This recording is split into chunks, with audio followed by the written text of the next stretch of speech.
मुझे आपसे उन बड़े-बड़े पत्थरों के बारे में पूछना होगा, जिन्हें इंकास ने किसी तरह से हिलाया और परफेक्ट तरीके से जोड़ा है।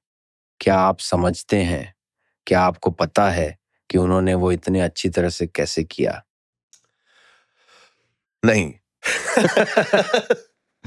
अम, उन्हें हिलाने के बारे में तो हमें पता है। मुझे लगता है कि उसको लेकर कई थ्योरी हैं।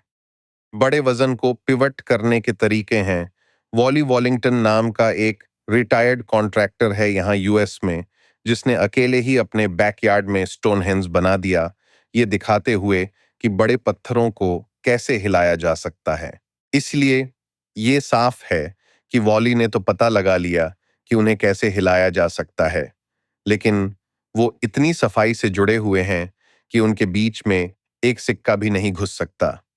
ये तो मुझे लगता है कि अभी भी लोगों के लिए रहस्य है। आमतौर पर आर्कियोलॉजिकल विजडम यही कहती है, जैसा कि टेक्स्ट बुक में मिलता है, कि उन्होंने बस हैमर स्टोन्स से लगातार तराशा, सेट किया, रीसेट किया, जब तक वो पूरी तरह परफेक्ट ना हो गए। ये तो साफ बकवास लगती है। कोई तरीका नहीं कि उन्होंने बस इतनी बारीकी से तराशा हो। मतलब हर किसी के पास एक हैमर स्टोन होता है। मेरी निजी राय में ये एसिड से किया गया होगा। मुझे लगता है उन्होंने इन्हें पिघलाया होगा। और जब आप इन पत्थरों को करीब से देखते हैं, जैसा कि मैंने कई बार किया है, और मैं अगले महीने वापस माचू पिचू और खासकर कुस्को जा रहा हूं, मैं उन गलियों में घूमता हूं जहां ये 500 से 1000 साल पुरानी दीवारें अब भी खड़ी हैं।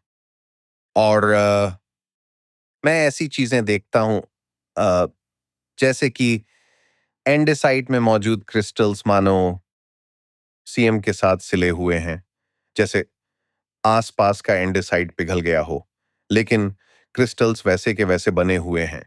और कुछ जगहों पर तो ऐसा लगता है कि किसी ने उन्हें पोंछा है, मानो कि जैसे जब वो पिघला था और नर्म था, तब किसी ने उसे कपड़े से पोंछा हो। और नर्म पत्थरों के हार्ड होने को लेकर भी काफी बातें होती हैं। मैं इसे साबित नहीं कर पाया हूं। ये मेरे आर्कियोलॉजिकल करियर के आखिरी चैप्टर्स में से एक है। या तो मैं खुद को गलत साबित करूंगा या फिर इसे सच साबित करूंगा। लेकिन मुझे लगता है कि उन्होंने एसिड्स का इस्तेमाल किया था। मेरे पिता एक केमिस्ट हैं और उन्होंने मुझे बहुत पहले बताया था कि नेचुरली बनने वाले एसिड से ऐसा नहीं हो सकता। लेकिन मेरी अभी की थ्योरी है, और ये आइडिया मुझे ब्रेकिंग बैड शो से आया था। पता नहीं तुमने वो शो देखा है या नहीं, लेकिन उसमें एक सीन है जिसमें वो किसी शरीर को डिसॉल्व करने की कोशिश कर रहे हैं, और वो हाइड्रोफ्लोरिक एसिड का इस्तेमाल करते हैं, और एसिड सीलिंग के ही आर पार हो जाता है। ये हाइड्रोफ्लोरिक एसिड बहुत ही दिलचस्प है। ये प्लास्टिक से नहीं आर पार होता, और आप इसे इनर्ट पार्ट्स में ला सकते हैं और फिर कंबाइन कर सकते हैं। इनकस ने फ्लोराइड से बहुत सारे गहने बनाए थे। फ्लोराइड एंडीज में बहुत मिलता है और वो सोना और चांदी भी निकालते थे, और उस माइनिंग का बाय प्रोडक्ट है सल्फ्यूरिक एसिड। आप सल्फ्यूरिक एसिड और फ्लोराइड को मिलाएं तो हाइड्रोफ्लोरिक एसिड बनता है, और यह एंडेसाइट या किसी भी चीज को जला सकता है। और अगर आप इसे सही से करना सीख जाएं और आपको नौकरों का एक आध हाथ कट जाने पर फर्क न पड़ता हो, तो आप इससे पत्थरों को पिघलाकर जोड़ सकते हैं। और मुझे लगता है कि उन्हें पिघलाकर जोड़ा गया है। मैंने कुस्को शहर में लोगों से पूछा था कि क्या मैं कुछ कोर सैंपल्स ले सकता हूं, और उन्होंने कहा, दूर हो जाओ बाहरी आदमी, हमारी दीवारों को मत छुओ। तो इस बार मैं ओल्लांटाई तांबो में केचुआ अधिकारियों से बात करने की कोशिश करूंगा। शायद इस बार वो मान जाएं। अभी तो उन्हें लगता है कि मैं कोई पागल बाहरी आदमी हूं जो उनकी दीवारों में छेद करना चाहता है।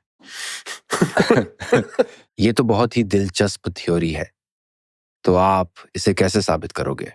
कोर सैंपल्स लेकर ये देखने के लिए कि कोई ट्रेस है या नहीं? जिन केमिस्ट्स के साथ मैं काम कर रहा हूं, वो कहते हैं कि अगर इनके बीच में हाइड्रोफ्लोरिक एसिड था, तो सीएम के पास से कोर सैंपल लेकर वो बाकी एलिमेंट्स को अलग करके पता लगा सकते हैं कि हाइड्रोफ्लोरिक एसिड था या नहीं। मैं तो सीधा पत्थरों को जलाना चाहता था, लेकिन उन्होंने कहा कि नहीं, ये तो हमें पता है। हाँ, हम पत्थरों को जला सकते हैं, लेकिन फिर तो ऐसा होगा ही। ये तो केमिस्ट्री है।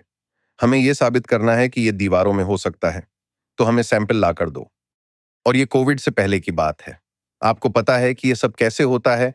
आपके पास भी तो शायद हजारों आइडियाज होंगे और जो फ्रूटफुल होते हैं उन पर आप काम करते हैं और बाकी को बाद के लिए छोड़ देते हैं। अगर ये सच हुआ तो बहुत ही अच्छा होगा और मुझे उम्मीद है कि आप साबित कर पाएंगे कि ये सच है या झूठ।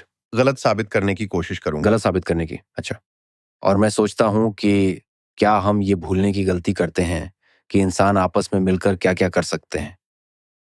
अगर बहुत सारे लोग मिलकर थोड़ा थोड़ा काम करें लेकिन करते रहें तो वो चमत्कार कर सकते हैं।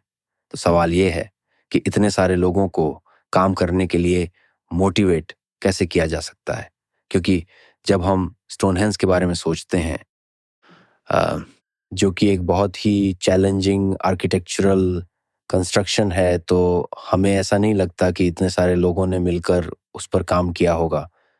वो जो इतने सारे लोग हैं उन्हें काम करने के लिए कुछ ही एडमिनिस्ट्रेटर्स ने प्रेरित किया होगा जो कि बहुत ही डायनामिक और कन्विंसिंग थे। अच्छा। मेरे पसंदीदा कोट्स में से एक है, शायद मैं उसे सही से कोट नहीं कर पाऊंगा, लेकिन मुझे लगता है कि मार्गरेट मीड ने कहा था, छोटे ग्रुप्स की ताकत को कभी कम मत समझना। और सच तो यह है कि इन्हीं लोगों ने दुनिया को बदला है। छोटे डेडिकेटेड ग्रुप्स ही दुनिया बदलते हैं हाँ। और वो बड़े ग्रुप्स को अपने विजन को अपनाने के लिए प्रेरित करते हैं। हाँ। हाँ। शायद हम भूल जाते हैं कि इंसान समय और स्केल के साथ क्या कर सकता और है। हम पहले से कहीं ज्यादा लेस केपेबल हो गए हैं। मतलब पहले के इंसानों के पास कई तरह के स्किल्स थे जो कि मेरे पास नहीं हैं। मैंने शर्ट पहनी है लेकिन मैं शर्ट नहीं बना सकता। यह तो किसी और का काम है।